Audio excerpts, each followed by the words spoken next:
बिस्मिल्लाहिर्रहमानिर्रहीम। अस्सलाम वालेकुम व्यूअर्स, कैसे हैं आप सब। Welcome to my channel visual with Saba. आज हम लोग करने जा रहे हैं lecture number 28 MTS 645 fuzzy logic and application का, जिसके अंदर हम लोग करने जा रहे हैं कंपोजिशन ऑफ रिलेशन को। लेक्चर स्टार्ट करने से पहले चैनल को सब्सक्राइब कर दे, प्यारा सा लाइक कर दे और अपने फ्रेंड और फेलोज के साथ शेयर कर दे।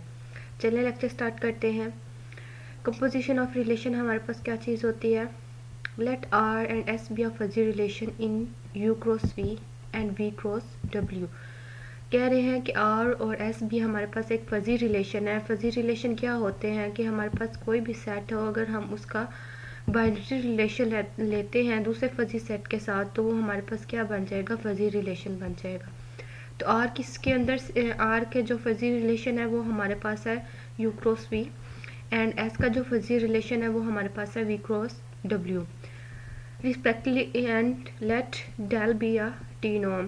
वो कह रहे हैं कि हम लोग लेट करते हैं कि जो हमारे पास डेल है, हम जिसको ये वाले सिंबल को हम डेल्टा कहते हैं, वो हमारे पास क्या है, टी नॉम है। ये हम लोग पीछे पढ़ चुके हैं।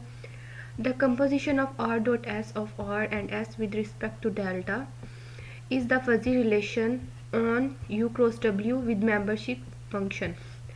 Are dot S U comma W, ये हमारे पास क्या होता है, मैक्सिमम ऑपरेटर होता है। और मतलब maximum operator R U comma V T नोम एस वी कोमा डब्ल्यू। मतलब वो कह रहे हैं कि आर डॉट एस हमारे पास ऐसी कंपोजिशन होगी विद रिस्पेक्ट टू टी नोम डेल यू क्रॉस डब्ल्यू हमारे पास आ जाएगा। देखिए अगर यहाँ से हम लोग देखें तो ये वाला वी और ये वाला v ख़त्म हो जाएगा और एक न्यू कंपोजिशन आएगी। इनको मल्टीप्लाई करने से वो क्या आएगी, u क्रॉस w आएगी। और जो उसका फार्मूला आएगा वो हमारे पास आएगा maximum of r u comma v t नोम s v कोमा w का। आगे नेक्स्ट वो इसको एक्सप्लेन कर रहे हैं कि x डेल y नोम हमारे पास किसके इक्वल होता है, x एंड y को। ये हमारे पास जो एंड का सिंबल है, ये हमारे पास क्या आ गया, मिन ऑपरेटर आ गया। जब हम इस फार्मूले के अंदर इसको लिखेंगे तो बाहर मैक्स आ जाएगा और ये वाला मिन इसके अंदर आएगा। एक मिनट मैं आप लोगों को ना ये लिख के दिखाती हूँ। हाँ जी, तो ये देखें हमने x डेल y, मतलब हम लोगों ने लेट कर लिया कि r हमारे पास x है और डेल वैसे का वैसे, टी नोम वैसे का वैसे, और y की जगह हम s की जगह हम लोगों ने y पुट कर दिया। जब इस फार्मूले के अंदर हमने ऐसे इसको लिख लिया तो नेक्स्ट हमने अप्लाई कर दिया x एंड y का। x डेल y का फार्मूला जो हमारे पास या जिसके इक्वल आता है वो होता है x एंड y के, मतलब minimum of x and y के। तो हमने उसको लिख दिया। अब अगर आप इसको पढ़ें तो क्या आएगा, पहले हम लोग x और y का मिनिमम लेंगे और बाद में क्या लेंगे, उनका मैक्सिमम लेंगे। यही वो यहाँ पे कह रहे हैं कि this implies max mean composition. ये किसको इम्प्लाई कर रहा है, मैक्स मीन कंपोजिशन को। सिमिलरली वो कह रहे हैं अगर हमारे पास x डेल y इक्वल होता है x y के, तो this implies that max product composition, मतलब कि हम प्रोडक्ट लेंगे और वो उसका क्या लेंगे, मैक्सिमम लेंगे। तो उम्मीद है ये आप लोगों को समझ आ जाएगा। अगर नहीं आया तो कमेंट सेक्शन में पूछ लीजिएगा मेरे से। मैं उम्मीद करूँगी आप मुझे गाइड करेंगे, ताकि मैं आप लोगों के लिए नेक्स्ट वीडियो को मज़ीद बेहतर कर सकूँ। Find the max min and max product composition of R and S. Example हमारे पास गिवन है। फाइंड द मैक्स मीन ये वाली कंपोजिशन और मैक्स प्रोडक्ट कंपोजिशन हमने फाइंड करनी है आर और एस की। हाँ जी, तो ये देखें ये हमारे पास आर गिवन है। आर हमारे पास मैट्रिक्स है। हम लोग फजी रिलेशन को ऐसे भी लिख सकते हैं ना मैट्रिक्स की फॉर्म में। तो ये वाली वैल्यूज़ x1, x2 और x3 की होंगी जो रो में गिवन होंगी, और ये वाली y1 की वैल्यूज़ होंगी जो हमारे पास कॉलम में गिवन होंगी, ये y2 की और ये वाली y3 की। नेक्स्ट सिमिलरली हमारे पास s गिवन है। s की जो ये वाली रो होगी उसकी वैल्यूज़ r1, ये हमारे पास r2, ये हमारे पास r3। Similarly s1, s2 and s3 आ जाएगा। ठीक है, अब हम लोग इसकी फाइंड करते हैं मैक्स मीन कंपोजिशन। फर्स्ट मतलब पार्ट इसका करते हैं हम लोग। मैक्स मीन कंपोजिशन को हम r डॉट s में लिखेंगे। और देखें अब मैं आपको ये समझाती हूँ, इसको गौर से करिएगा। अगर आप लोगों को एक पॉइंट या एक लाइन भी समझ आ गई ना, तो आप लोगों को ये सारा समझ आ जाएगा। अब देखें यहाँ पे हम लोग इस वाले एलिमेंट को 0.1 वाले एलिमेंट को और 0.2 वाले एलिमेंट को देखेंगे और हम लोग यहाँ पे लिख देंगे सेपरेट मिन ऑफ 0.1 कोमा 0.2। मतलब पहला एलिमेंट लिख लिया और साथ में क्या लिख दिया, मिन लिख दिया।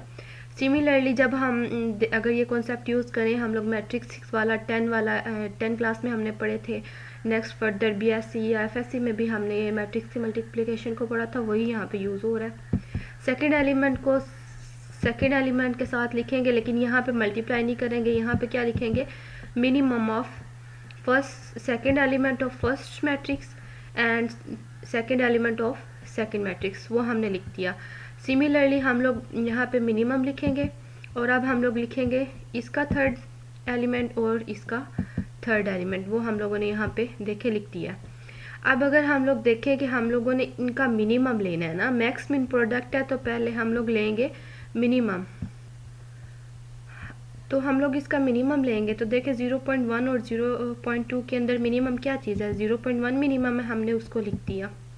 सिमिलरली हम लोग देखेंगे यहाँ पे लेंगे मिनिमम ऑफ 0.0 और 0.9, तो कौन सा मिनिमम होगा, 0.0। सिमिलरली यहाँ पे हम लोग मिनिमम लेंगे 0.6 और 1 के दरमियान, तो 0.6 हमारे पास मिनिमम आ जाएगा। हम लोगों ने इसकी फर्स्ट कंडीशन निकाल लिया, मिनिमम हमने पहले निकाल लिया।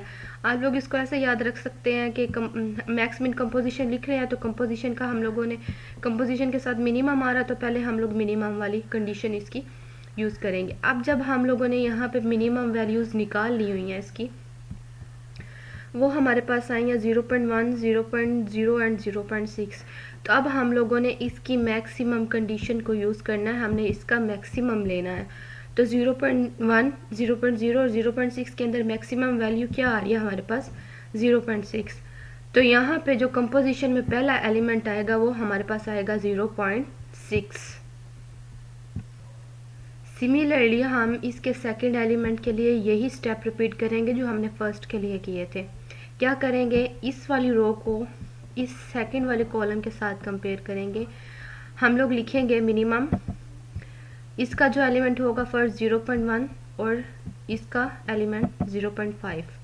फिर मिनिमम लिखेंगे, यहाँ पे देखें minimum 0.0 second element of this and second element of this, ये आ गया।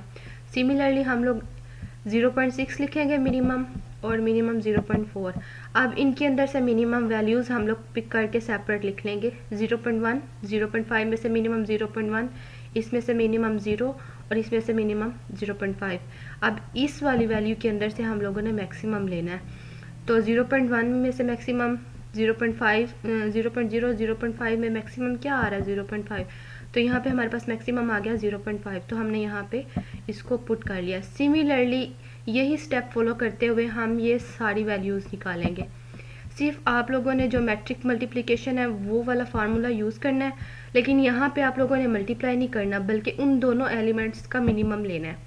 आप चाहे तो डायरेक्ट भी कर सकते हैं, नहीं तो आप इसको सेपरेट लिख के सोल्व कर दें। ये थी हमारे पास मैक्स मिन कंपोजिशन। उम्मीद करती हूँ आपको समझ आई होगी। बाकी हम लेक्चर को स्टार्ट करेंगे एक नए पार्ट के अंदर, जिसके अंदर हम लोग मैक्स प्रोडक्ट कंपोजिशन करेंगे। तो चैनल को सब्सक्राइब कर दें और फ्रेंड और फेलोज़ के साथ शेयर करें। खुश रहें, आबाद रहें। अल्लाह हाफिज़।